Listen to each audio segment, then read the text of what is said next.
లాస్ట్‌కి ఒక question raise అయింది. ఏంటి ఆ క్వెషన్ అంటే దాని మీద డిస్కషన్ జరిగింది కాబట్టి చాలా చోట్ల మాట్లాడాను నేను. నేను మాట్లాడుతున్నప్పుడు వానికున్నటువంటి వాడిని దేవుడు హెచ్చించిన మాట ఒకసారి చూద్దాం. యెహెజ్కేలు గ్రంథము ఒకసారి పరిశుద్ధ బైబిల్ గ్రంథంలో నుండి వెళ్ళి చూద్దాం. యెహెజ్కేలు గ్రంథము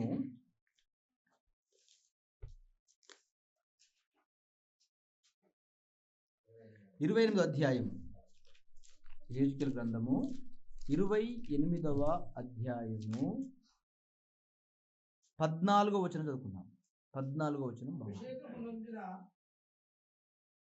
అభిషేకము నొందిన యెషయా గ్రంథం చదువుదాం. దానికంటే ఇక్కడ బాగుంటుంది. యెషయా గ్రంథం 14వ అధ్యాయము 13వ వచనం. యెషయా 14:12 నుంచి చదువుకుందాం. 12. తేజో నక్షత్రమా వేకువ చుక్క. ఈ రెండు పేర్లు ఎవరిని పిలుస్తున్నాడు దేవుడు? మీకు అర్థమవుతుందా? తేజో నక్షత్రమా వేకువ చుక్క. ఇవి రెండు ఎవరికి ఉన్నాయి పేర్లు? మీకు అర్థమవుతుందా? తేజో నక్షత్రమా అంటే ప్రకాశించేది.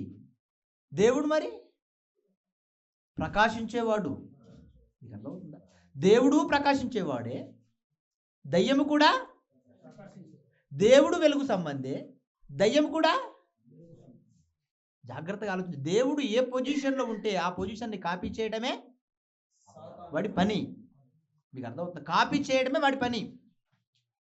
పరలోకంలో సింహాసనాలను కాపీ చేశాడు, భూమి మీద సింహాసనాన్ని అధిష్ఠించాడు. పరలోకంలో ఉన్న ఆధిక్యతను గుర్తించాడు, భూమి మీద అందరిని ఆరాధించాలనుకున్నాడు, అందరినీ తన వైపుకు మళ్ళించుకున్నాడు. అంటే అపవాదికి ఉన్నటువంటి కీలకమైన నామకరణాలు రెండు కనబడ్డాయి ఇక్కడ. ఏంటి? ఒకటి తేజో నక్షత్రమా వేకువ చుక్క. వేకువ చుక్కను ఇంగ్లీష్లో ఏమన్నారు? లూసిఫర్. ఏంటి? లూసిఫర్. నేను ప్రసంగం అంతా అయిపోయిన తర్వాత అన్నగారు నాకు ఫోన్ చేశారు. అన్న, లూసిఫర్ అన్న మాట బైబిల్లో ఎక్కడా లేదు. ఉంది కాదు, ఎక్కడా లేదు. అంత గట్టిగా అంత కాన్ఫిడెంట్గా ఎలా చెప్పగలుగుతున్నారు మీరు అని అంటే, దీని మీద మాకు ఒకసారి చర్చ జరిగింది. అప్పుడు మేము దీని మీద చాలా వెతికాము. 100% తెలుగులో మాత్రం లేదు. అది ఏంటి? తెలుగులో మాత్రం లేదు. వేకువ చుక్క అనే పదానికి ఇంగ్లీషులో అర్థం లూసిఫర్. ఇంగ్లీష్ బైబిల్లో మీరు చూస్తే మీకు అర్థమవుతుందన్నమాట. మీకు అర్థం. అందుకే చాలామంది లూసిఫర్ అన్న ప్రస్తావన ఎక్కువ తీసుకుంటారు. రైట్. ఇకపోతే అంటే మీకు ఆ ప్రశ్న వచ్చింది కాబట్టి జవాబు అంతా చెప్తాను. ఇకపోతే పాతాళ లోకంలో యూదా రాసిన పత్రిక ఒకసారి చూద్దాం. యూదా రాసిన పత్రిక 6వ వచనం. యూదా రాసిన పత్రిక 6వ వచనం. మరియు తమ ప్రధానత్వమును నిలుపుకొనక తమ నివాస స్థలమును విడిచిన దేవదూతలను మహాదినమున జరుగు తీర్పు వరకు కటిక చీకటిలో నిత్యపాశములతో ఆయన బంధించి భద్రం చేసేసాడు. అర్థమవుతుందా? దేవదూతలు పరలోకములో పాపము చేసినప్పుడు, హృదయములో తప్పుడు ఆలోచన కలిగినప్పుడు, దేవునితో సమానమైన ఆ ఆధిక్యతను నేను సంపాదించుకోవాలి అనుకున్నప్పుడు, ఏయ్ సరే కూర్చో, సమానమైన ఆధిక్యతను సంపాదించుకోవాలి అనుకొని మనసులో తప్పుడు ఆలోచన చేసిన వెంటనే దేవుడు గుర్తెరిగాడు ఆ విషయాన్ని. ఎందుకంటే దేవుడు అంటే ఏంటంటే అర్థం ఉన్నవాడు, ఇంకా భవిష్యత్ జ్ఞాని. అర్థం. భవిష్యత్తులో ఏమి జరగబోతాయో అన్న సంగతులు కూడా తెలిసినవాడు దేవుడు. మరి వాడు మనసులో అనుకున్న సంగతి తెలుసుకున్న తర్వాత వానికి చోటు లేకుండా చేశాడు. ఎందుకు? నీ మనసులో నువ్వు తప్పుగా తలంచావు. నీ హృదయంలో తప్పుడు ఆలోచన రానంత వరకు నువ్వు నా దృష్టిలో ఎలా ఉన్నావో తెలుసా? యథార్థవంతుడివిగా ఉన్నావు. యథార్థవంతుడివి. ఎవరి గురించి మాట్లాడాడు? ఇప్పుడు చూడండి మాట. ఏది? యెహెజ్కేలు గ్రంథము 28వ అధ్యాయము. యెహెజ్కేలు గ్రంథము 28వ అధ్యాయము 14వ వచనం నుండి 14వ వచనం నుండి అభిషేకము పొందిన కేరుబువై ఒక ఆశ్రయముగా నీవుంటివి. అందుకే నేను నిన్ను నియమించి తిని దేవునికి ప్రతిష్ఠింపబడిన పర్వతము మీద నీవుంటివి, కాలుచున్న రాళ్ల మధ్యను నీవు సంచరించుచుంటివి. నీవు నియమింపబడిన దినము మొదలుకొని పాపము నీయందు కనబడనంత వరకు ప్రవర్తన విషయములో నీవు యథార్థవంతుడిగా ఉన్నావు. యథార్థవంతుడిగా ఉన్నావు. నియమించినది మొదలుకొని, నియమించింది మొదలుకొని వాడికి ఎటువంటి ఆధిక్యతనిచ్చాడు? ఎటువంటి ఆధిక్యతనిచ్చాడు? దేవుడి సభా పర్వతము పరిసర ప్రాంతాల్లో తిరిగే ఆధిక్యత, కాలుచున్న రాళ్ల మధ్య సంచరించే ఆధిక్యత, అభిషేకము పొందిన కేరుబు. కేరుబు అంటే కొన్ని దూతలతో ఈక్వాలిటీ. మీకు అర్థమవుతుందా? ఇంకా పై మాటలకు వెళితే వాడిని గురించి మాట్లాడుతుంటాడు. ఏమంటాడు? ఇంకా 12వ వచనం గురించి చూడండి. 12వ వచనం నుండి, నరపుత్రుడా, తూరు రాజును గూర్చి అంగలార్ప వచనం ఎత్తి ఇలాగ ప్రకటింపుము. ప్రభువైన యెహోవా సెలవిచ్చినదేమనగా, పూర్ణ జ్ఞానమును సంపూర్ణ సౌందర్యమును గల కట్టడమునకు మాదిరివి దేవుని తోటయగు ఏదెన్లో నీవుంటివి. ఇప్పుడు చెప్తున్నాను చూడండి వాడికి ఆధిక్యత. మాణిక్యము, గోమెదకము, సూర్యకాంతమణి, రక్తవర్ణపు రాయి, సొలొమోను రాయి, మరకతము, నీలము, పద్మరాగము, మాణిక్యము అను అమూల్యమైన రత్నములతోనూ బంగారముతోనూ నీవు అలంకరింపబడి ఉన్నావు. మీకు అర్థమవుతుందా? ఎప్పుడన్నా విన్నారా వీటి పేర్లు? వింటే బంగారం లేదా వెండి. డైమండ్ చక్క రేరు, వినరు. పేరు వినుంటారు కానీ అసలు అది కొనడు కూడా కొనరు వీళ్ళు. అంటే వాడికి ఇచ్చినటువంటి చూడండి ఎన్ని ఆభరణాలతో, ఎంత అమూల్యమైన రత్నములతో వాడు అలంకరించుకొని ఉన్నాడు. అది అపవాది యొక్క ఖ్యాతి, వాడి ఆధిక్యత పరలోకంలో ఉన్న పరిస్థితి అది. అంటే నియమింపబడినది మొదలుకొని అసలు వాడి ఆలోచనలో పాపము లేనంత వరకు వాడు ఎలా ఉన్నాడు? యథార్థవంతుడిగా ఉన్నాడు. మరి ఎందుకు ఈ పాపపు ఆలోచన వచ్చింది? అది కూడా మీకు చెప్పాను. ఎందుకు వచ్చింది? దేవుని పిల్లలు నా రాజ్యానికి రాబోతున్నారు, నా పిల్లలు నా లోకానికి రాబోతున్నారు. ఇక్కడ నేను చేసిన ఈ లోకాన్ని నా పిల్లలకు ఇవ్వబోతున్నాను. అంతే కదా. మా సామెత గ్రంథం 8వ అధ్యాయము 28వ వచనం అనుకుంటా. ఏమన్నాడు అక్కడ? దేవుడు కలగజేసిన పరలోకమును చూసి సంతోషించుచూ ఉంటిని అంటాడు. అర్థమవుతుంది? అంటే పరలోకంని చూసి సంతోషించారు ఎవరు? యేసు. అంటే యేసు కోసము, పరిశుద్ధాత్ముని కోసము, ఇంకా తండ్రి కోసము, తర్వాత రాబోతున్న తన పిల్లల కోసం ఆ లోకాన్ని కలగజేశాడు దేవుడు. ఆ లోకములో ఉన్న ఆ ముగ్గురికి సేవలు చేయడమే కాకుండా నా పిల్లలైన వారు కూడా రావాలి. నా పిల్లలైన వారంతా కూడా ఇక్కడికి వస్తారు. వారికి మీరు సేవ చేయాలి. సేవ చేయడానికి నేను మిమ్మల్ని కలిగించాను. సేవలు చేయడానికి నేను మిమ్మల్ని కలిగించాను అని ఎప్పుడైతే దేవుడు ఆలోచన చేశాడో అప్పుడు అతని హృదయంలో తప్పుడు ఆలోచన కలిగింది. అక్కడ దేవుడితో యుద్ధం జరిగింది. ఆ యుద్ధంలో అవి ఓడిపోయాయి. అంతే కదా. ఆ యుద్ధంలో అవి ఓడిపోయాయి. ఓడిపోయిన తర్వాత పాతాళ లోకములో కటిక చీకటి గల బీలాములో వాటిని బంధించేశాడు. ఇంతవరకు మనం కొన్ని విన్నాం. ఇకపోతే మరి అక్కడ బంధింప చేసినటువంటి ఆ దేవదూతలు మరలా ఎందుకు ఈ భూమి మీదికి వచ్చాయి? మీకు అర్థమవుతుందా? బంధించేశాడు కదండి. పరలోకంలో పాపం చేసేసాయి, వాటిని తీసుకువెళ్ళాడు. పాతాళ లోకంలో కటిక చీకటి గల బీలాములో బంధించేశాడు. అంతవరకు బాగుంది. మరి బంధింపబడ్డటువంటి ఆ దేవదూతలు మరలా భూమి మీదకి ఎందుకు వచ్చాయి? ఆ దయ్యం మరలా భూమి మీదకి ఎందుకు వచ్చింది? భూమి మీదకి వచ్చి నరులతో ఎందుకు యుద్ధం చేస్తుంది? పరలోకానికి వెళ్లకుండా ఎందుకు అడ్డుపడుతుంది? కొంతమంది ఏమో పరిశుద్ధులేంటి, కొంతమంది ఏమో పాపాత్ములేంటి, అసలు కొంతమంది పేదవారేంటి, కొంతమంది ధనవంతులేంటి, అసలు వీళ్ళందరినీ ఎవరు ఆవహిస్తున్నారు? ఎందుకు వీరి ఆలోచనలు మారిపోతున్నాయి? ఇవన్నీ కూడా మన మదర్లో తిరుగుతున్న ప్రశ్నలు. అవునా కదా? ఇవన్నీ ప్రశ్నలండి. ఎందుకు ఇలా మారిపోయింది? ఈ పరిస్థితులన్నీ ఎందుకు మారిపోయాయి అంటే దేవుడే చెప్పాడు. ఎందుకు ఇటువంటి పరిస్థితులు వస్తాయో కూడా క్లియర్గా ఒక మాట చెప్పాడు బైబిల్లో దేవుడు. చూద్దాం ఒకసారి ప్రకటన గ్రంథము మొదట వాడికి సమయం ఇవ్వబడిన సందర్భాన్ని చూద్దాం. ప్రకటన గ్రంథము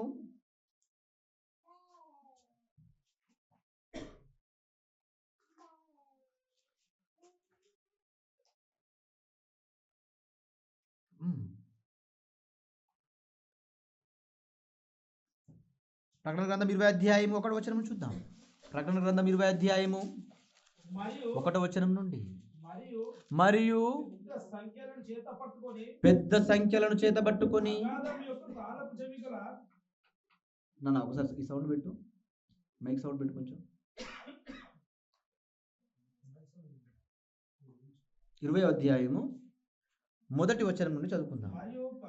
మరియు పెద్ద సంఖ్యలను చేత పట్టుకొని అగాధం యొక్క తాళపు చెవి గల ఒక దేవదూత పరలోకం నుండి దిగువచ్చుట చూచి తిని, అతడు ఆది సర్పమును అనగా అపవాదియు సాతాను అను ఆగట సర్పమును పట్టుకొని 1000 సంవత్సరములు వాణ్ణి బంధించి అగాధములో పడవేసి ఆ 1000 సంవత్సరములు గడుచు వరకు ఇక జనములను మోసపరచకుండునట్లు అగాధమును మూసి దానికి ముద్ర వేసెను.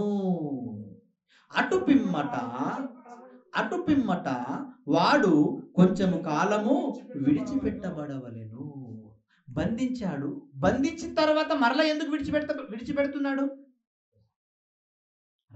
1000 సంవత్సరాల వరకు వాడిని బంధించాలి, ఎవరిని మోసపరచకుండానట్లుగా వాడిని బంధించాలి అని కటిక చీకటి గల బిలాములో వాడిని బంధించేశాడు.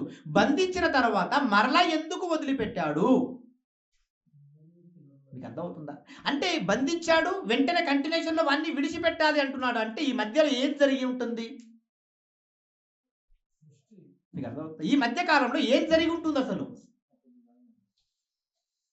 ఏం జరిగి ఉంటుంది అంటే, యోబు గ్రంథము 1వ అధ్యాయంకి వెళ్ళి మీరు ఆలోచన చేయగలిగితే, వాడు భూమి మీద ఉన్న తన పిల్లల కోసం పర్మిషన్ అడగడానికి ఎక్కడికి వెళ్ళిపోయాడు? దేవుని సభలోనికి వెళ్ళిపోయాడు. దేవుని ఆలోచన సభ ఒకటి ఉంది, ఆ ఆలోచన సభలోనికి వెళ్ళిపోయాడు. వెళ్ళిన వాడిని చూసి దేవుడు ఏమడిగాడు?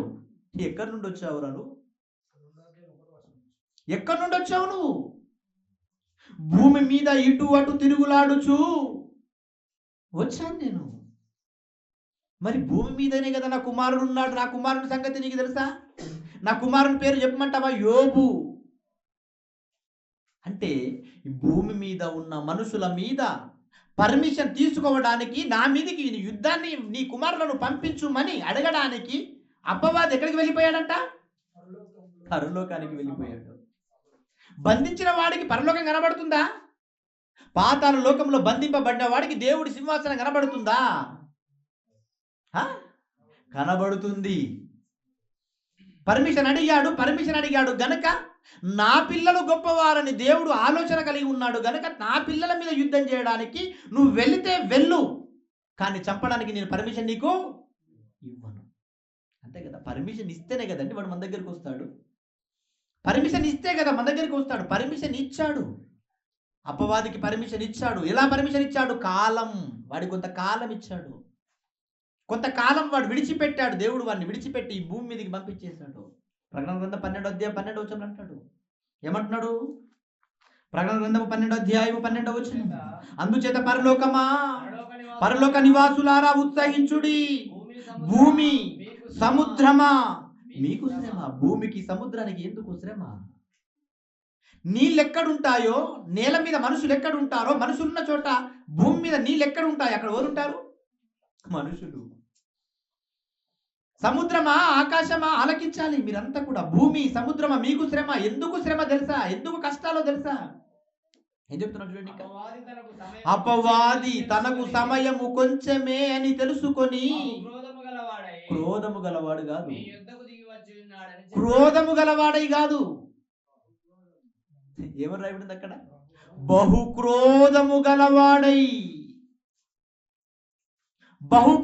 గలవాడై మీ మధ్యకు వచ్చేసాడు. వాడు మీ మధ్యకు వచ్చేసాడు. ఇంకేమంటున్నాడు? మీ యొద్దకు దిగి వచ్చి ఉన్నాడని చెప్పాను. ఆలోచన చాలు. మన మధ్యకు వచ్చేసాడు వాడు. ఎందుకు? పర్మిషన్ ఇచ్చాడు దేవుడు కనుక. పర్మిషన్ ఇచ్చాడు. ఈ యూనివర్స్ని కలగజేశాడు. వాడిని బంధించిన తర్వాత సృష్టిని, భూమిని, ఆకాశమును, సూర్యుని, చంద్రుని, నక్షత్రాలన్నిటిని కలగజేసిన తర్వాత ఈ భూమి మీద ఆదామును అవ్వమ్మలను దింపిన తర్వాత అప్పుడు వచ్చింది వాడికి ఆలోచన. అయితే వీళ్ళకి నువ్వు పరలోకాన్ని ఇవ్వబోయేది, ఈ పిల్లలకి నన్ను పరలోకాన్ని ఇవ్వాలనుకున్నావు, ఈ పిల్లలని నా మీద గెలిచి నీ లోకానికి తీసుకువెళ్ళి. అసలు ఎలా వస్తారు నేను చూస్తా వీళ్ళ సంగతి. రమ్మని ఫస్ట్ పర్మిషన్ అంటే పర్మిషన్ ఇచ్చాడు దేవుడు. అవకాశం, కాలం. అందుకే యేసుక్రీస్తు కాలానికి వచ్చేసరికల్లా అవి ఏం చేస్తాయి తెలుసా? కొంత కాలం ఇవ్వబడ్డట్లుగా మనకు సందర్భంలో కనబడుతుంది. మత్తయి సువార్త చూడండి. మత్తయి సువార్త 8వ అధ్యాయం 29వ వచనం. మత్తయి సువార్త 8వ అధ్యాయము 29వ వచనం. వారు ఇదిగో దేవుని కుమారుడా, నీతో మాకేంటి? కాలము రాకమునిపే మమ్మల్ని బాధించుటకు ఇక్కడికి వచ్చితివా? కాలం రాకమునిపే మమ్మల్ని బాధించడానికి వచ్చేసావు అంటే వాడికి కొంత కాలం ఇవ్వబడింది అని మనకు ఒక కంక్లూజన్ దొరికింది కదా. ప్రకటన గ్రంథంలో కొంతకాలం వాడు విడిచిపెట్టబడాలి అన్నాడు. ఆ విడిచిపెట్టిన ఆ కాలమే ప్రజలందరినీ తన వైపుకు మలుచుకున్న ఈ కాలం అంతా కూడా ఇవ్వబడింది కొంచెమే కాలం అయితే ఈరోజు వాడు ఇంకా బ్రతుకుతూనే ఉన్నాడేంటి? ఇంకా భూమి మీద ఉన్నాడేంటి? అదంతా కూడా మరొక లెసన్ అవుతుంది. ఆలోచన చేద్దాం. వాడి కాలం ఇచ్చిన తర్వాత దేవుడి ఆలోచనలో ఉన్న తన పిల్లలైన వారి దగ్గరికి వాడు ఎలా వచ్చాడు? ఎటువంటి ఆకార రూపంలో వాడు వచ్చాడు? అసలు వాడి స్థితి ఏంటి ఈ భూమి మీద? వాడు సెలెక్ట్ చేసుకున్న విధానం కూడా మీరు చూడాలి. మీరు అర్థమవుతుందా? వచ్చేసాడు అనుకుంటే పొరపాటు. గడ సర్పం అనగానే సర్పం అనుకుంటే పొరపాటు. పాము కనబడగానే దయ్యం నీ కళ్ళకి ఎందుకు వచ్చింది అనుకుంటే పొరపాటు. చాలా మంది ఇలాగే కదా అనుకుంటున్నారు. పాములు కళ్ళకు రావద్దని అంటారు. అది ప్రాణి కదా, అది ప్రాణి. బైబిల్లో రాయబడ్డది సర్పం అంటే అపవాది అని. సర్పాలు మన కళ్ళలోకి రావద్దండి అంటారు చాలా మంది. అది కరెక్ట్, అది వాస్తవమైందా? అసలు వాడు ఎటువంటి సర్పాన్ని సెలెక్ట్ చేసుకున్నాడో తెలుసా? ఆశ్చర్యపోతారు మీరంతా. ఆదికాండం 3వ అధ్యాయం 1వ వచనం ఒకసారి చూడండి. ఆదికాండము 3వ అధ్యాయము 1వ వచనం.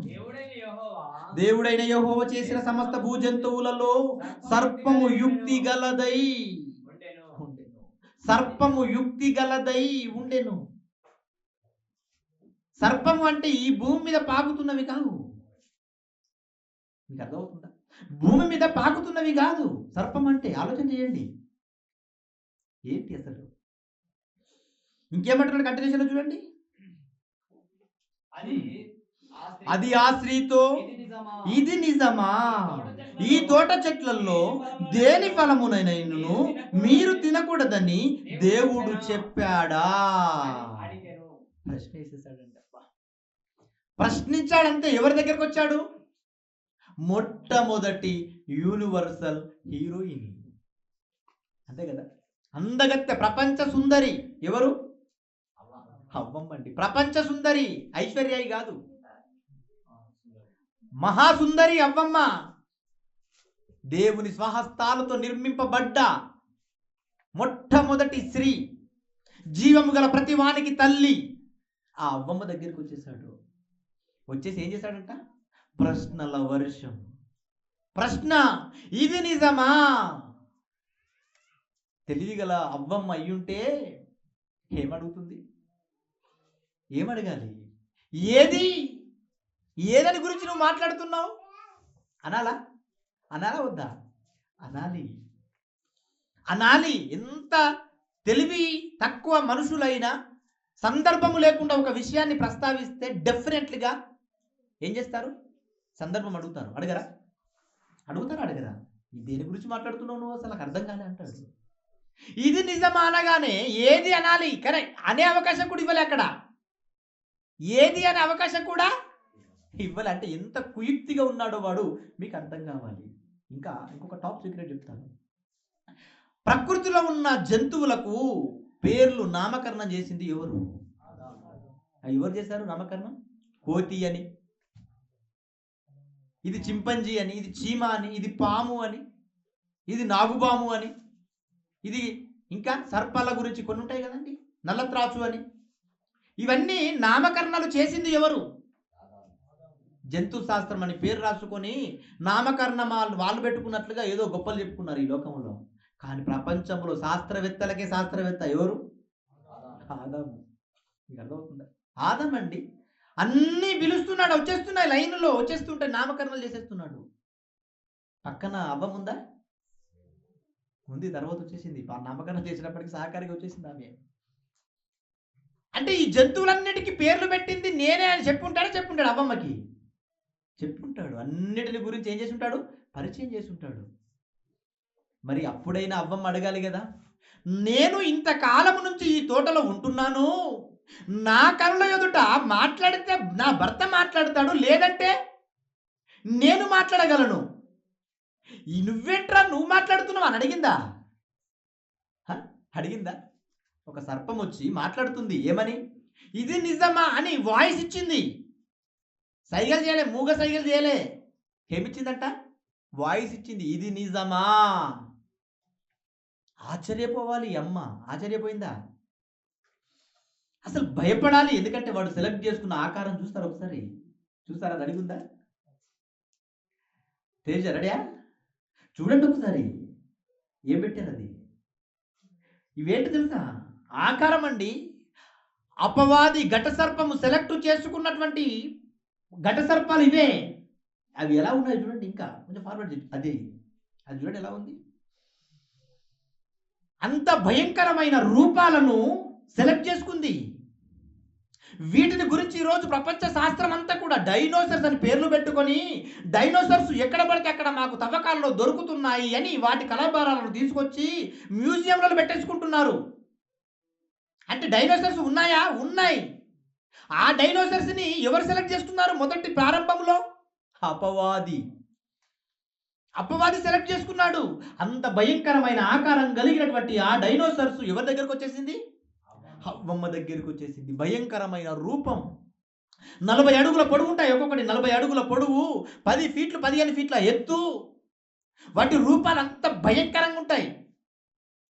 క్రూర జంతువులు అవన్నీ కూడా. వీటి గురించి ఎన్ని మూవీస్ వచ్చాయి, ఎన్ని ఫిలిమ్స్ వచ్చాయి. డైనోసర్స్ గురించి చూడండి, మీరు యూట్యూబ్లో కొట్టండి, ఎన్నో డైనోసర్స్ కనబడతాయి మీకు అక్కడ. భయంకరంగా ఉంటాయి. ఒక్క డైనోసర్ తన కాళ్ళు తీసి ఒక అపార్ట్మెంట్ మీద పెట్టేసిందంటే అపార్ట్మెంట్ అంతా కూడా భస్మమైపోతుంది, నుజ్జు అయిపోతుంది. అంత భయంకరమైన ఆకారం డైనోసర్స్ది. అటువంటి క్రూరమైన జంతువులు ప్రారంభములో దేవుడు చేశాడు. అటువంటి క్రూరమైన జంతువులలో ఒక జంతువును సెలెక్ట్ చేసుకుంది అపవాది. ధైర్యంగాడు సెలెక్ట్ చేసుకొని వాడు అంత ఉగ్ర రూపం తీసుకొని వచ్చేసాడు. చూడండి వాటి పళ్ళు ఎలా ఉన్నాయి, వాటి నోరెలా ఉంది. ఒక మనిషిని అమాంతంగా మృంగివేస్తే దాని పళ్ళ సందుల నుంచి దూరి రావచ్చు మనిషి. దాని పళ్ళ సందుల్లో నుంచి వచ్చేయచ్చు. అంత భయంకరంగా ఉంటుంది అగ్ర రూపం. చూడండి ఒక వీడియో పెట్టినాను, ఇది ఉందా రెడీయా?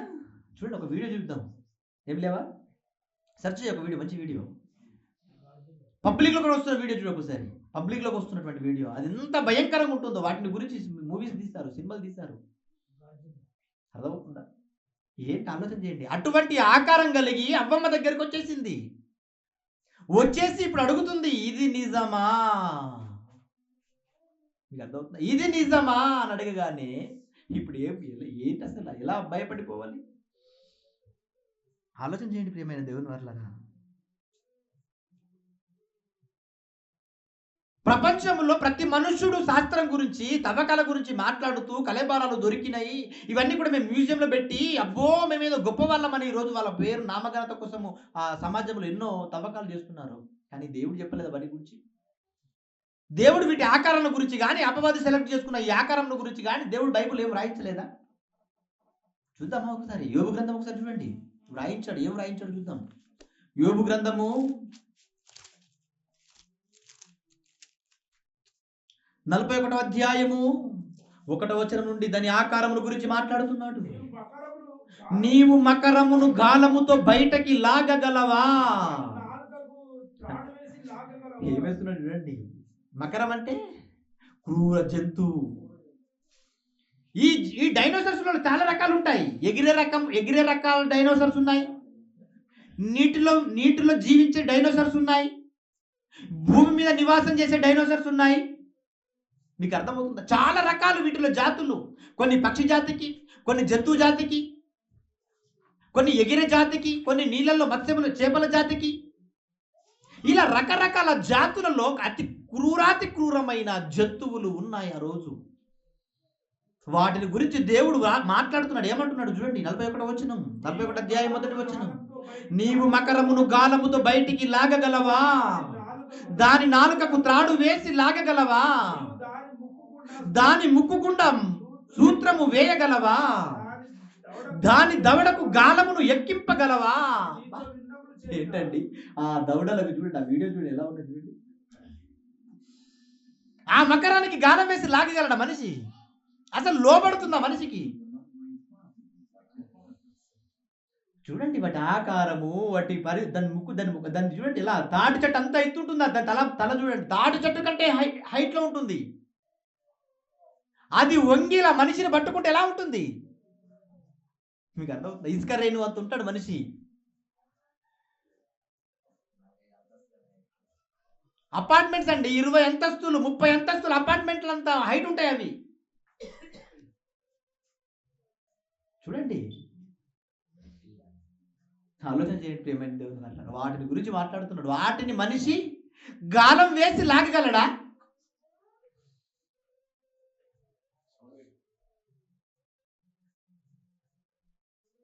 ఫినిష్ అయిపోయింది. చూడండి అది ఎలా వస్తుంది, దాని నడక, దాని స్థితి.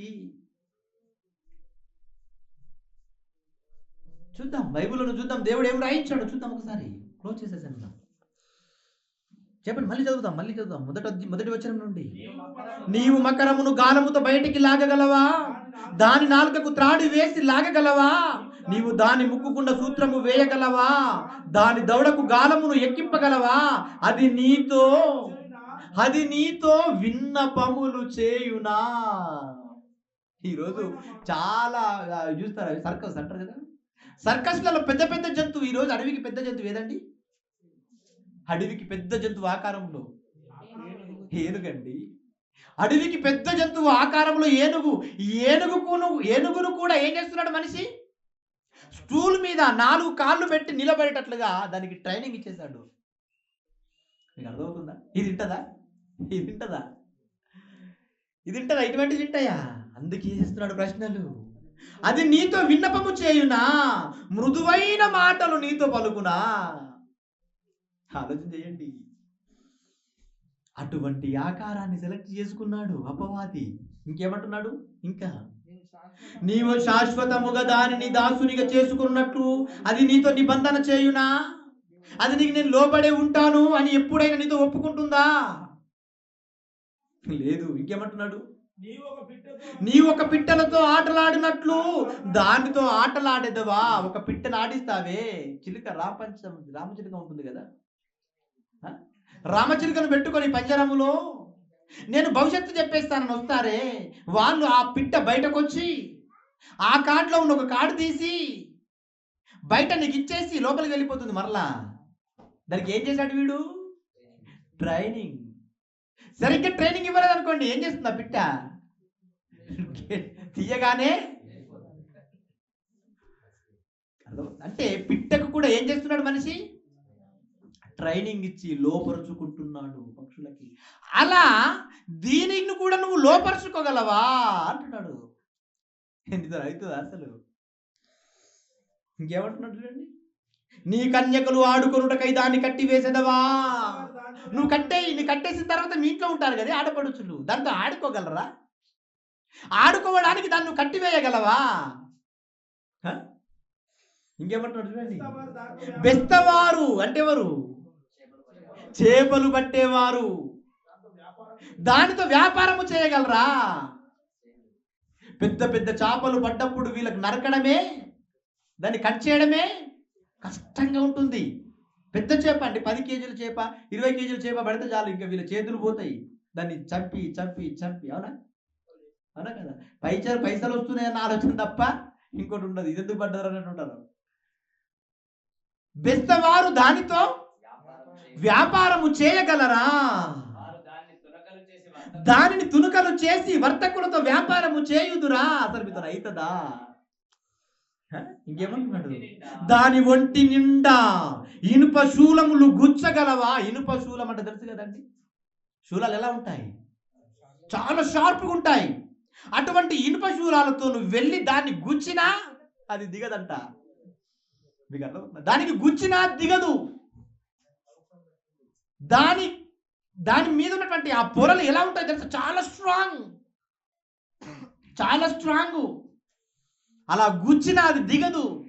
చూడండి ఏమంటుంది, ఇనుప శూలములతో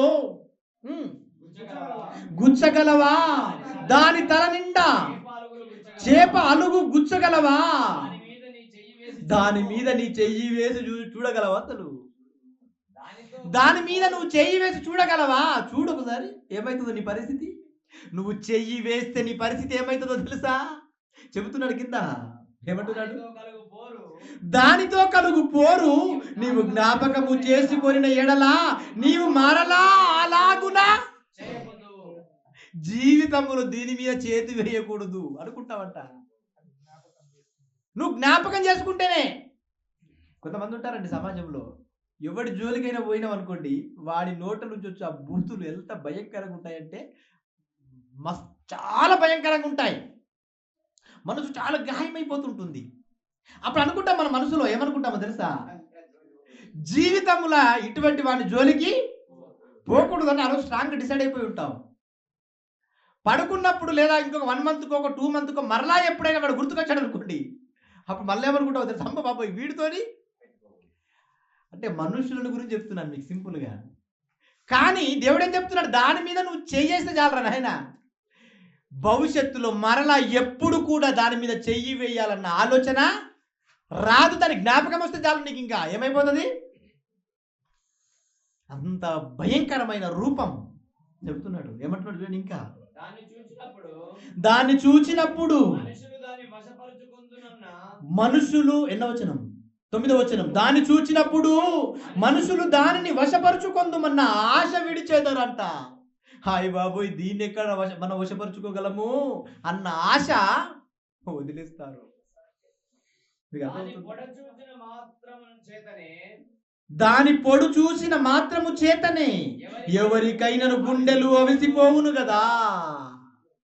దాన్ని చూస్తే చాలు నీ గుండె ఆగిపోతుంది. అవ్వమ్మది గట్టి గుండె మరి కదా, అవ్వమ్మది చాలా గట్టి గుండె. మాట్లాడినా శబ్దం చేయలేదంటే అసలు ఏంటండి అసలు అవే. ఇంత క్రూర జంతువు కళ్ళ ముందు నిలబడి మాట్లాడుతుంటే అసలు నిజంగా ఎంత భయపడిపోయి ఉంటుంది ఆమె. అసలు నువ్వు మాట్లాడగలవా దానితోని? ఏమంటున్నాడు చూడండి 11వ వచనం, దాని రేపుటకైనను తెగింపగల సూర్యుడు లేడంట. మనుషుడు కాదు, దాని లేపుటకు తెగింపు కలిగినటువంటి మనుషుడు కాదు. ఎవరంట? శూరుడు లేడు. ఇంకేమంటున్నాడు, అట్లుండగా నా ఎదుట నిలువగలవాడు ఎవడు?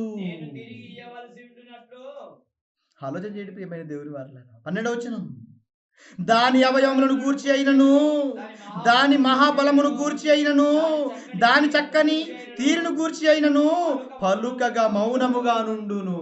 దేవుడు పలుకుతే మౌనంగా ఉంటుంది, కానీ నీ వల్ల అది అవ్వదు. నువ్వు దాని గురించి ఆలోచన చేయలేవు, దాన్ని లోపరుచుకోలేవు, దాని మీద చేయి వేయలేవు, దానికి శూలం వేసి గుచ్చలేవు, దాన్ని నువ్వు బెస్తపు వారు బిజినెస్ చేసినట్టుగా నువ్వు బిజినెస్ చేయలేవు, దాన్ని పట్టుకోలేవు, దాన్ని బంధింపలేవు, గాలం వేసి నువ్వు లాగలేవు. ఏంటి దాని ఆకారం? భయంకరమైనది. చాలా మంది ఆ అవ్వమ్మ దగ్గరికి వచ్చేసింది ఘట సర్పము అనుకుంటున్నారు. చిన్న పాము, త్రాచు పాము, దానికి కాళ్ళు ఉండేవి, ఆ కాళ్ళను దేవుడు తెగ్గొట్టేశాడు, భూమి మీద పాకి మన్ను తిను అని శపించేశాడు అనుకుంటున్నారు. మీకు అర్థమవుతుందా ఏంటి దాని క్రూరమైన ఆకారం? మనిషికి వణుకొచ్చేస్తుంది దాన్ని చూస్తేనంట. గుండె అలసిపోతుంది, ఆగిపోతుంది దాన్ని చూస్తేనే. అది అపవాది సెలెక్ట్ చేసుకున్న క్రూరమైన ఆకారం. అర్థమవుతుందా? క్రూరమైన ఆకారం అండి. ఈరోజు మనుషులను బట్టి మనుషులను భయపెట్టడానికి మనుషులను ఆవహిస్తుంది. అది చిల్లంగి చేష్టాలు చేయడానికి మనుషులను ఆవహిస్తుందా? ప్రారంభ శతాబ్దంలో అవ్వమ్మను ఆదామును లోపరుచుకోవడానికి అది సెలెక్ట్ చేసుకున్న ఆకారం ఏంటి? మహా ఉగ్ర రూపం. ఈరోజు నిన్నేం ఆవహిస్తుంది? చిల్లంగితోని కదా. ఈరోజు ఉంటాయి చాలామంది. ఆ మధ్యకాలంలో ఒక ఆయన చెప్పాడు, మీకు చెప్పాను కదా, పిలిస్తేనే వాడు, పిలవకుండానే వాడు వస్తున్నాడంట మన దగ్గరికి. పిలిస్తే పరిగెత్తుకో లగిచ్చేసేస్తాడంట. లగెత్తి వచ్చేస్తాడంట. వస్తాడా? వాడి యుక్తి ఏంటి? వాడి యుక్తి ఏంటి? మీరు ఆలోచన చేయండి. అవునండి, ఇన్ని జంతువులు ఉన్నాయి కదా, ఏదో ఒక చిన్న జంతువుని సెలెక్ట్ చేసుకోవచ్చు కదండి. చేసుకోరాదా? ఏదో ఒక చిన్న జంతువుని సెలెక్ట్ చేసుకొని అవ్వమ్మ దగ్గరికి రావచ్చు కదా. వచ్చాడా?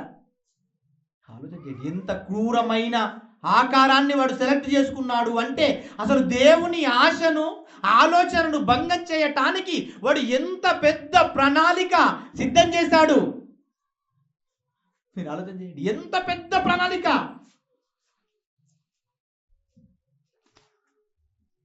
ఆ ప్రశ్న అడగడానికి ఏ జంతువైనా సరిపోతుంది కదా. ఇదాన్ని ఎందుకు వేసుకున్నాడు? ఇంకా చూడండి, ఇంకేం మాట్లాడుతున్నాడు దాని గురించి. 13వ వచనం, ఎవడైనను దాని పై కవచమును లాగివేయగలడా? ఆలోచన చేయండి. ఎవడైనా దాని పై కవచమును మంచి కూర్చో. పై కవచమును ఎవడైనా లాగివేయగలడా? పై కవచం ఉంటుంది దానికి ఒకటి. ఆ కవచం ఎలా ఉంటుంది తెలుసా? పల్లలుగా ఉంటుంది చూడండి దాన్ని. ఇంకొక ఇంతకు ముందు ఒకటి చూస్తారు, దాన్ని అన్ని కూడా ఎలా ఉన్నాయి? పెద్ద పెద్ద ఇనుప సూర్యులు ఉన్నట్టుగా ఉన్నాయి చూడండి, కొన్ని ఆకారాలు. దాని ఆకారం ఉంటుంది. ఇంకొకటి, ఇంకా కొంచెం ఫార్వర్డ్ చేయండి. శూలాలు ఎలా ఉంటాయి చూడండి. దాన్ని లాగగలడా? ఆలోచన చేయండి ఏమైనా దేవుని వాళ్ళ. లాగలేడు. దానిపై కవచమును ఏమంటున్నాడు? లాగివేయగలడా? దాని 2 దవడల నడిమికి ఎవడైనా రాగలడా? పరార్. దరిదాపులోనికి దిక్కులేడు. 2 దవడల మధ్యకి రాగలడా మనిషి? ఇంకేమంటున్నాడు? దాని ముఖ ద్వారములను తెరవగలవాడవడు. దాని పళ్ళ చుట్టూ భయంకంపములు కలవు. దాని గట్టి పొలసులు దానికి అతిశయాస్పదం. దాని గట్టి పళ్ళులు చూసి ఏంటి? అతిశయాస్పదం అంట దానికి. ఏమంటున్నాడు? ఎవరును తీయలేని ముద్ర చేత అవి సంతన చేయబడి ఉన్నవి. అవి ఒకదానితో ఒకటి హత్తుకొని ఉన్నవి.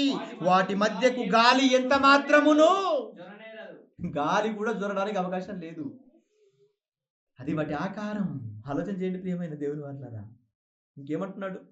17వ వచనం, ఒకదానితో ఒకటి అతకబడి ఉన్నవి, భేదింప సౌఖ్యము కాకుండా అవి ఒకదానితో ఒకటి కలుసుకొని ఉన్నవి. అది తుమ్మితే ఏమొస్తుందంట? అది తుమ్మితే వెలుగు వచ్చేస్తుంది. ఆకారం చూడండి, అది తుమ్మితే చాలు వెలుగు ప్రకాశించేస్తుందంట. మీకు అర్థమవుతుందా? తుమ్మితే వెలుగు వచ్చేస్తుంది దాని ముఖం. అది తుమ్మగా వెలుగు ప్రకాశించింది దాని ముక్కు గుండా. ఇంకా దాని కన్నులు ఉదయకాలపు కనురెప్పల వలె ఉన్నవి. అబ్బబ్బబ్బబ్బబ్బా, ఏంటండి ఉదయకాలం అంటే ఏంటి చూడండి. ఎంత సూర్యుడు అలా ఉదయించగానే ప్రపంచంలో ఉన్న కొన్ని ప్రాంతాలకు అంతా కూడా ఏమొచ్చేస్తుంది?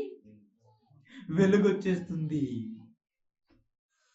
దాని కనులు ఎలా ఉన్నాయో తెలుసా?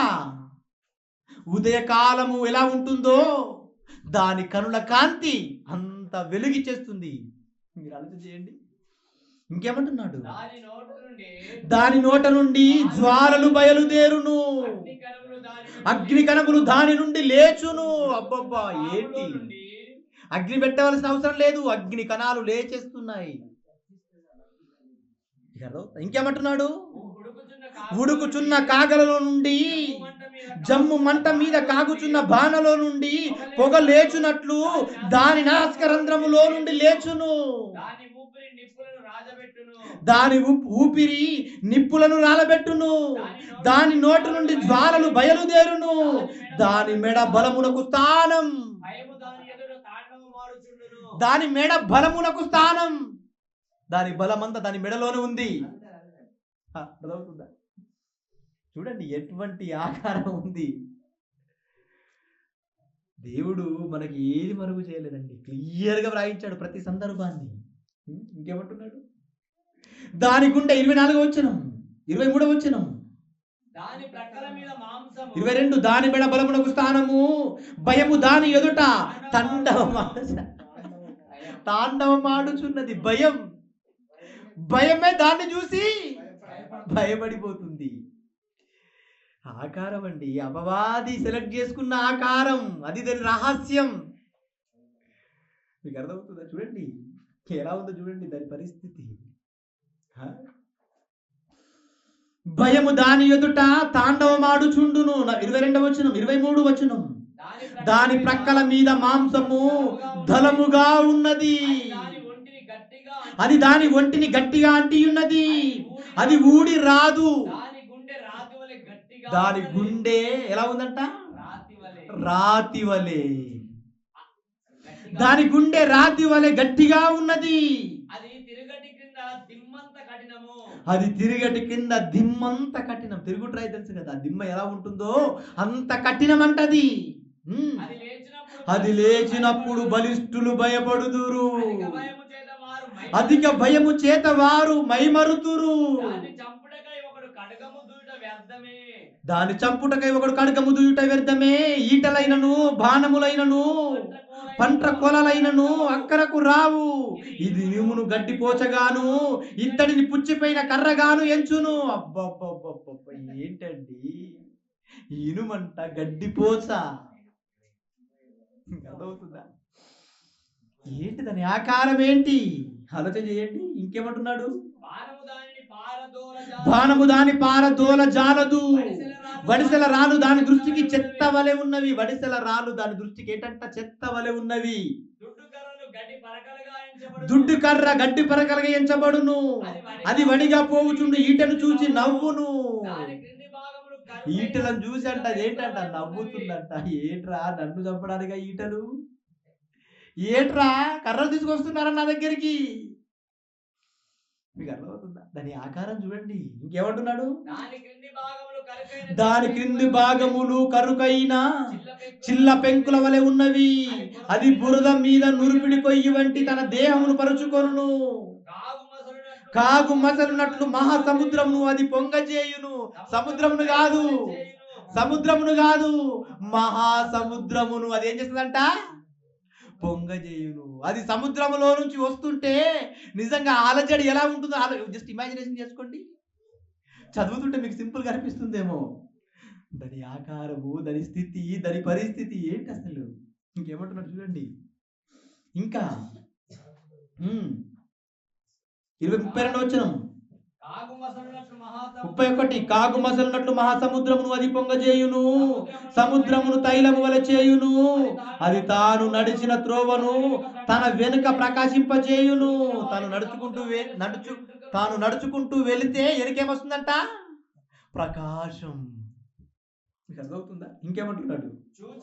చూచిన వారికి సముద్రము నెరిసిన వెంట్రుకలుగా తోచును, అది భయము లేనిగా సూచింపబడినది, భూమి మీద దాని వంటిది ఏది లేదు, అది గొప్ప వాటన్నిటిని తిరస్కరించును, గర్వించిన జంతువులన్నిటికీ అది రాజు.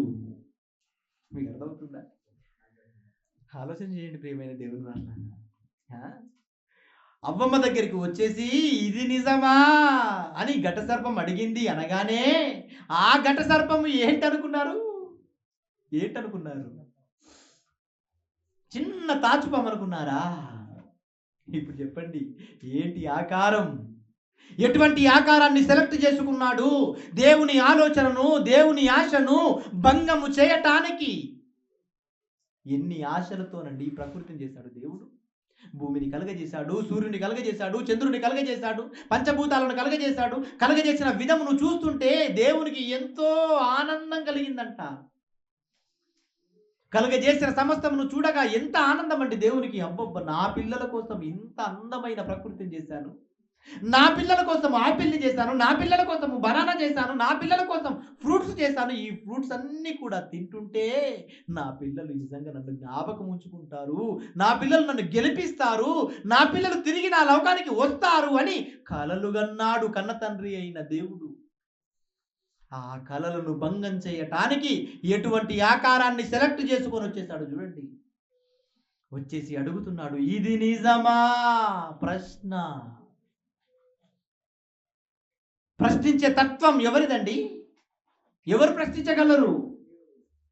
దేవుడి పనులు అంటే ఏంటో తెలుసా? ఏంటి పనులు అంటే? ప్రశ్నించటం దేవుడి పని. కానీ ఆ దేవుడి పనిని కూడా వాడు ఏం చేశాడు?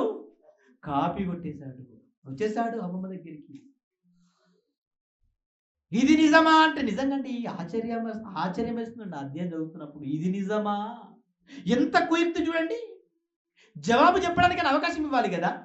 అవకాశం ఇవ్వకుండానే వెంటనే అడుగుతున్నాడు. ఏమంటున్నాడు చూడండి. ఆదికాండం 3వ అధ్యాయము 3వ వచనం. ఆదికాండము 3వ అధ్యాయము 3వ వచనం. అయితే తోట మధ్య ఉన్న చెట్టు ఫలములను గూర్చి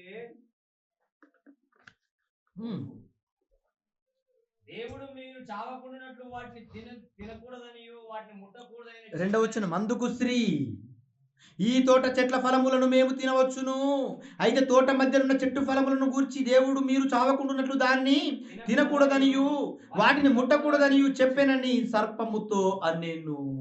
మాట్లాడేస్తుంది అవ్వమ్మ కూడా. ప్రశ్నించచ్చు, మర్చిపోయింది దేవుని వెంటనే. దాని ఆకారాన్ని చూస్తుంటే చెప్పాడు కదా దేవుడు, మై మర్చిపోతావు, వణికిపోతావు, అర్థమవుతుంది. దాని జోలికి నువ్వు పోవడానికి అవకాశం లేదు, దాన్ని నువ్వు లోపరుచుకోలేవు అంటే అంత భయంకరమైన ఆకార రూపంలో వచ్చింది దయ్యం.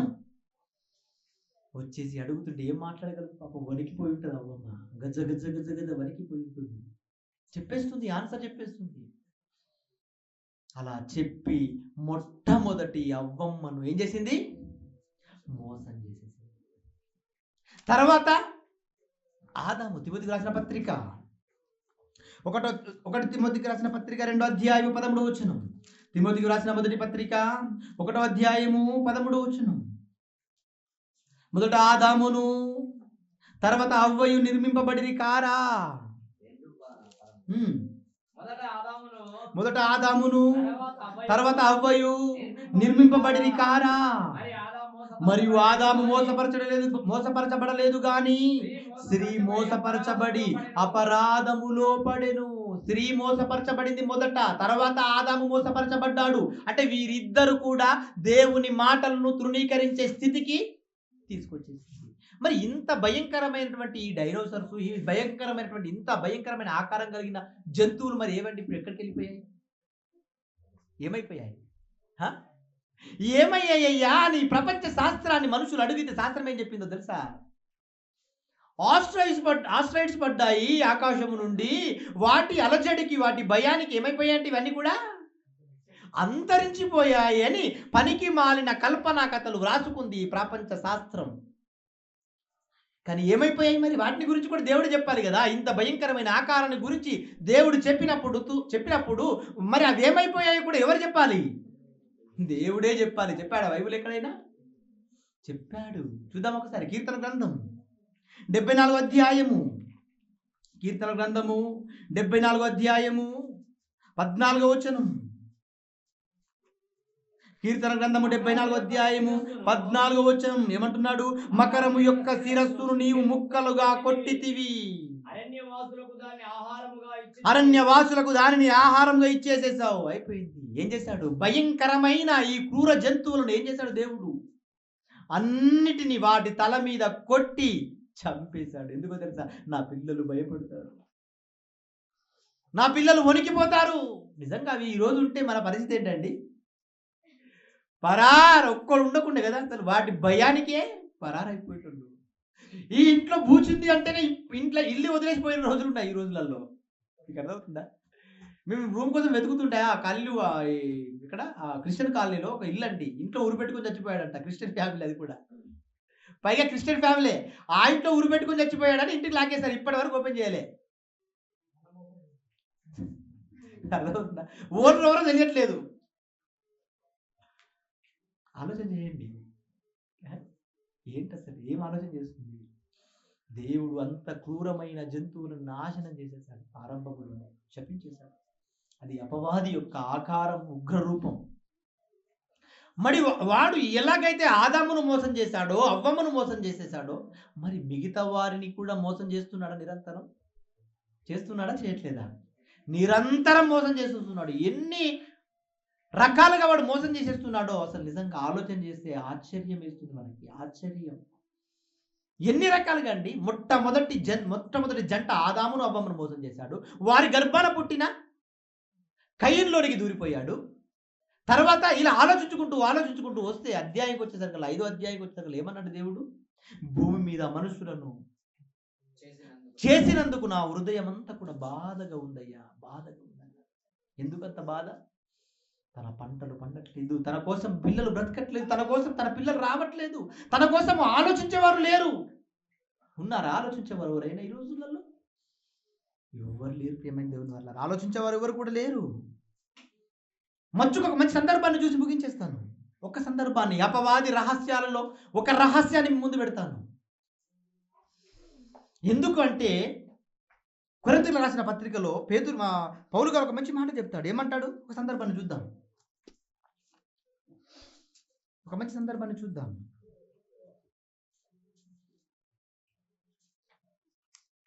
కొరింథీయులకు రాసిన పత్రిక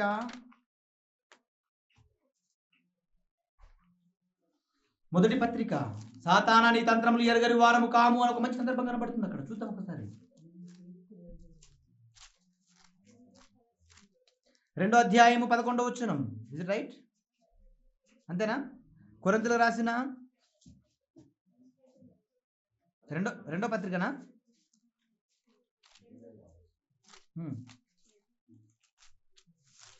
రెండో పత్రిక 2వ అధ్యాయము 11వ వచనం. 11 ఏమంటున్నాడు? నేనేమైనా క్షమించి ఉంటే సాతాను మనలను మోసపరచకున్నట్లు మీ నిమిత్తము క్రీస్తు సముఖమునందు క్షమించి ఉన్నాను. ఏంటండి ఈ మాటలో అర్థం? ఈ మాటల అర్థం ఏంటి? దేవుని పక్షమునా, దేవుడి సేవకుడుగా ఎవరు నా ఎడల ఏ పొరపాటు చేసినా క్రీస్తును బట్టి నేనేం చెయ్యాలి? ఏం చెయ్యాలంట? క్షమించేయాలి. నేను క్షమించేస్తూ ఉన్నాను. ఆ క్షమించే తత్వాన్ని కలిగి ఉన్నాడా మనిషి ఈరోజు? ఉండాలి, ఎవరైనా ఉండాలి అని చెబుతూ ఏమంటున్నాడు? సాతాను తంత్రములను మనము ఎరగని వారము కాము అంటే సాతాను యొక్క గూఢాచారమైన రహస్యాలన్నీ కూడా ప్రారంభ ఆది అపోస్తులు తెలుసుకున్నారు. మనము కూడా తెలుసుకోవలసిన అవసరత ఉంది. ఎలా ఉంటాయి వీడికి ఎత్తుగడలు? ఎలా ఉంటాయి వీడి ఆలోచనలు? ఎలా ఉంటాయి? వీడి కంటికి కనిపించగలడా? పోని మనకు వీడేమైనా చెప్పగలడా? ఎలా? ఇవి సాతాను తంత్రాలు అని, ఈ సాతాను ఎత్తుగడలని, ఇవి సాతాను ఆలోచనలు అని ఎలాగండి మనము తెలుసుకునేది? ఎలా తెలుసుకోవాలి? యేసుక్రీస్తుల వారు ఈ భూమి మీద ఉన్నప్పుడు సాతాను ఎత్తుగడలను పసిగట్టాడు. ఎలా పసిగట్టాడో తెలుసా? ఎలా పసిగట్టాడు? ఒక మంచి సందర్భాన్ని చూపిస్తాను మీకు. మత్తయి సువార్త చూద్దాం ఒకసారి. ఒక సందర్భాన్ని చూపిస్తాను. మత్తయి సువార్త 8వ అధ్యాయము 18వ వచనం. మత్తయి సువార్త 8వ అధ్యాయము 18వ వచనం. మత్తయి సువార్త 8వ అధ్యాయము 18వ వచనం. యేసు తన యొద్దనున్న జన సమూహమును చూసి అద్దరికి వెళ్ళవలనని ఆజ్ఞాపించెను. సందర్భం జాగ్రత్తగా ఆలోచన చేయాలి. అక్కడ జన సమూహం అందరినీ చూశాడు. మనమంతా ఆ వైపు వెళ్ళిపోవాలనుకుంటున్నాము అని అక్కడ ఉన్న వారిని చూసి చెప్పాడు, ఆజ్ఞాపించాడు. అప్పుడు అంతటా ఒక శాస్త్రి వచ్చి, బోధకుడా, నీవు ఎక్కడికి వెళ్ళినను నీ వెంట వచ్చిదనని ఆయనతో చెప్పాడు. జాగ్రత్తగా ఆలోచన చేయాలి. Note this point. జాగ్రత్తగా వినాలి, కాన్సన్ట్రేట్ చేయండి మీరు జాగ్రత్తగా. ఏమంటున్నాడు? బోధకుడా, నువ్వు ఎక్కడికి వెళ్ళినా నేను నిన్ను విడిచిపెట్టడానికి ఇష్టపడట్లేదు. నేను నీతోనే వస్తాను, నేను నీతోనే ఉంటాను, నేను నిన్ను వెంబడిస్తాను. నువ్వే పని చేస్తే నేను ఆ పని చేస్తాను. నువ్వు తింటే నేను తింటాను, నువ్వు ఉపవాసం ఉంటే నేను ఉపవాసం ఉంటాను, కానీ నేను నిన్ను వెంబడిస్తా. గొప్ప ఆలోచన కదండి నిజంగా. శాస్త్రి ఎవరు కాదు, ఎవరటినా శాస్త్రి అంటే అక్కడున్న గ్రంథాల మీద పట్టున్న వాళ్ళు, బోధకులు. మీకు అర్థమవుతుందా? బోధకులండి. అపవాది గూఢమైన సంగతి మీరు జాగ్రత్తగా ఆలోచన చేయాలి. ఒక శాస్త్రి వచ్చి యేసుని అడుగుతున్నాడు, అయ్యా బోధకుడా, నేను నిన్ను వెంబడిస్తానయ్యా, నేను నిన్ను వెంబడిస్తానయ్యా. ఏసేమనాలండి ఇప్పుడు? ఏసేమనాలి? అందుకు యేసు ఏసేమనాలి? యాక్చువల్గా ఆలోచన చేయండి, అక్కడ చదవకండి. ఏసేమనాలి? నేను నీ పని చేస్తానయ్యా, నీ పనిలో నేను ఉంటానయ్యా, నేను నిన్ను వెంబడిస్తానయ్యా అంటే ఏసేమనాలి? శబాష్ మై డియర్ సన్, నిజంగా నువ్వు గొప్ప త్యాగివి కదా, నువ్వు చాలా గొప్ప మనసు అండి నీది కదా, వచ్చాయి అనాలా వద్దా? అనాలి. కానీ వీడి వల్ల ఎటువంటి ప్రమాదం పొంచి ఉందోనని గుర్తెరిగి వాడిని కట్ చేసేస్తున్నాడు. మీకు అర్థమవుతుందా? అది సాతాను గూఢాచారం. ఎరిగాడు యేసు, తంత్రాన్ని ఎరిగాడు. వీడు ఏ ఆలోచనతో వస్తున్నాడు? పనులను కొనసాగింప చేయడానికి వస్తున్నాడా? పనులను నాశనం చేయడానికి వస్తున్నాడా? మీకు అర్థమవుతుందా? ఏ ఆలోచనతో వెంబడిస్తున్నాడు? ఏ ఆలోచన కలిగి ఉన్నాడు? అడిగాడు, బోధకుడా నేను నిన్ను వెంబడిస్తానయ్యా అనగానే ఏసేమంటున్నాడు? ఇప్పుడు చదవండి మాట.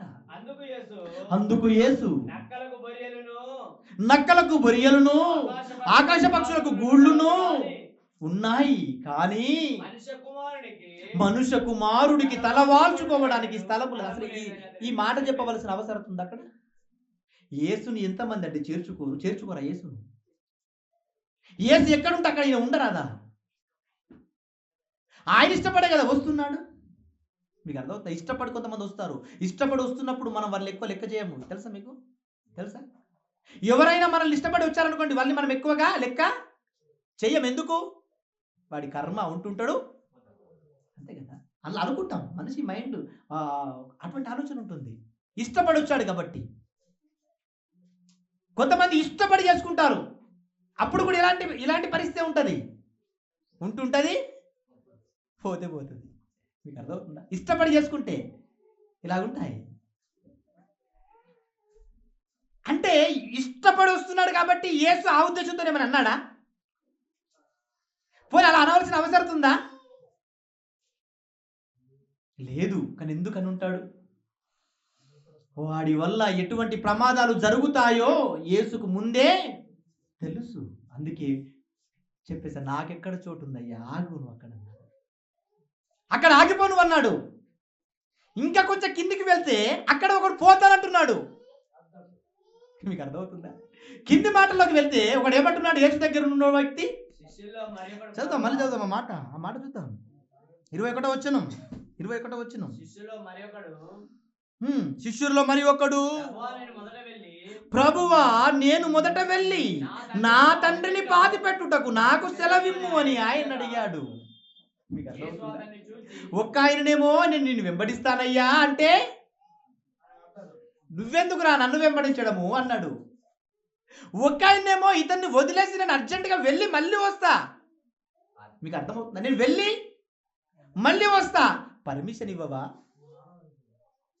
పర్మిషన్ కావాలయ్యా అని అడుగుతున్నాడు. ఇప్పుడు ఈయన ఏమంటున్నాడు? వెళ్ళుమన్నాడా? పోనీ చనిపోయింది ఎవరంట? సొంత డాడీ అండి, ఫాదర్ చనిపోయాడు.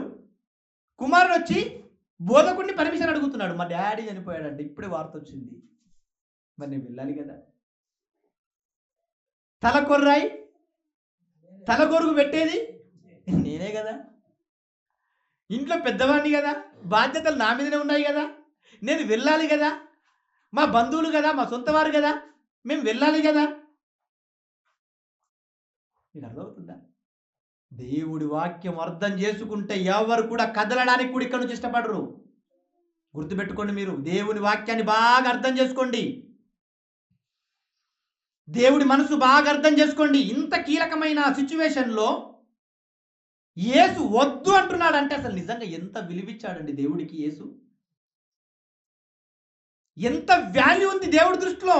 దేవుడు అంటే యేసు దృష్టిలో నీకెందుకు లేదా వాల్యూ? దేవుడు అంటే నీకెందుకు లేదా ఆలోచన? దేవుడు అంటే వాడు నిన్ను నీలోనికి వాడు చొరిగిపోయాడు, దూరిపోయాడు.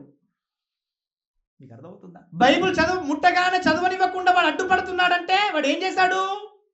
నిన్ను ఆవహించాడు. ప్రార్థన చేసుకోవడానికి నువ్వు ఇష్టం రావట్లేదంటే అర్థం ఏంటి? వాడు నిన్ను ఆవహించాడు. గుర్తెరగాలి. యేసు గుర్తెరిగాడు.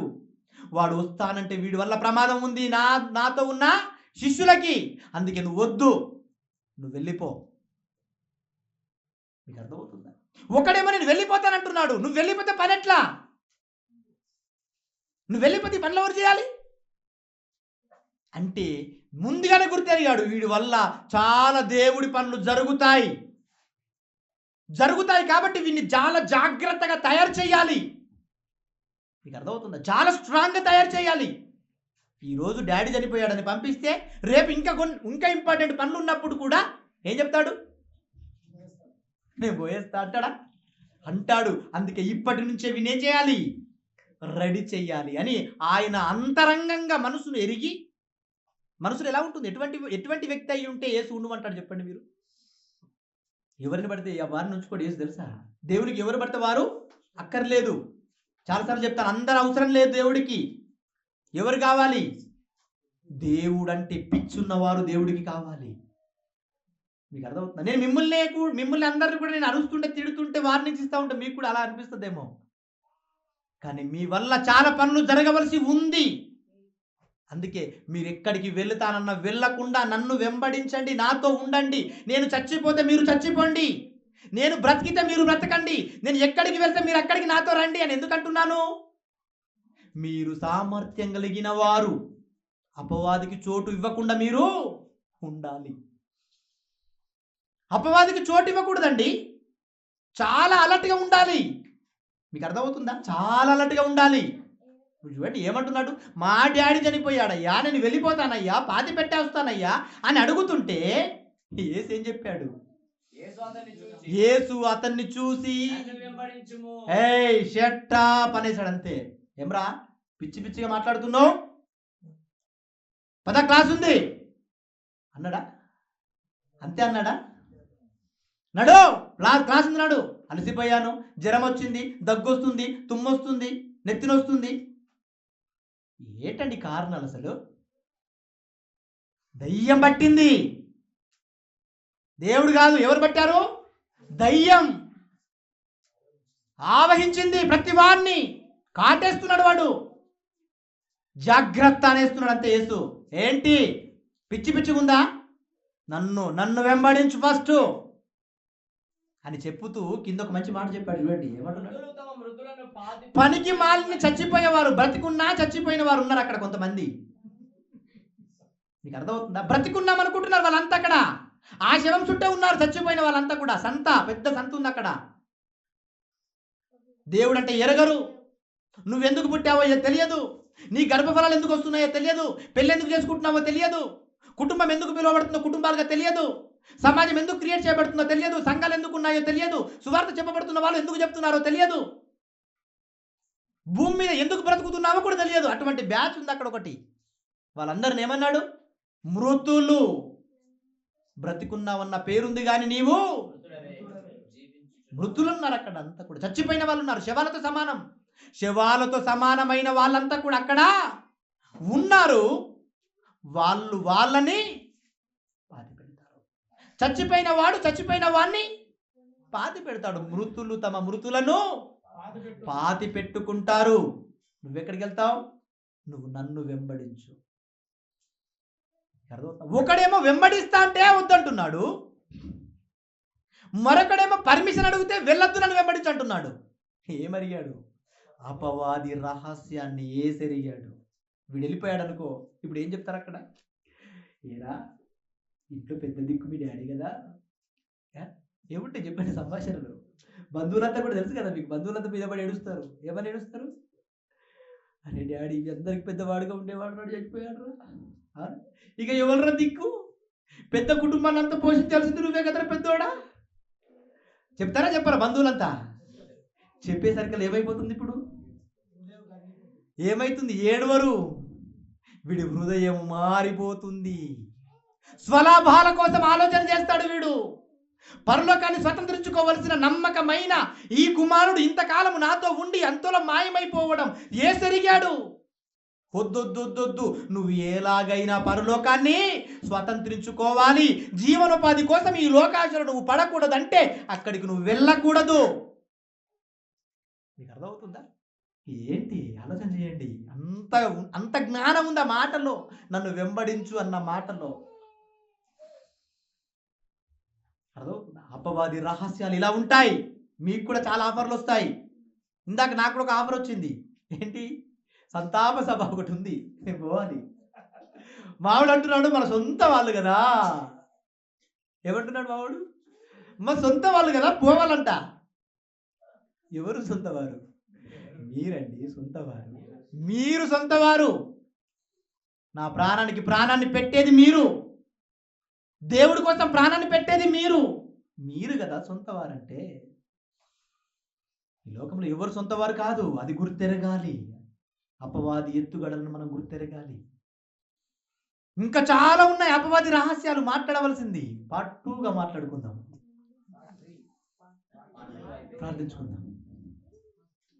ప్రార్థించుకుందామా? దయా కనికరం కలిగిన మా పరలోకపు తండ్రి, మీ పరిశుద్ధమైన అత్యున్నతమైన నామమునకు వందనాలు. అపవాది రహస్యాలు మనిషికి అవసరమా అన్న ఆలోచనాత్మకమైన పాఠాన్ని మీ పిల్లలకు సవివరంగా వివరించాను తండ్రి. విన్న మీ పిల్లలంతా వినువారు కాక వింటున్న మాటల ప్రకారంగా బ్రతికే మంచి మనసును దయచేయమని బ్రతిమాలుతూ ఈ ప్రార్థన యేసుక్రీస్తు పేరట బ్రతిలాడి వేడుకొని చూస్తున్నాను మా తండ్రి.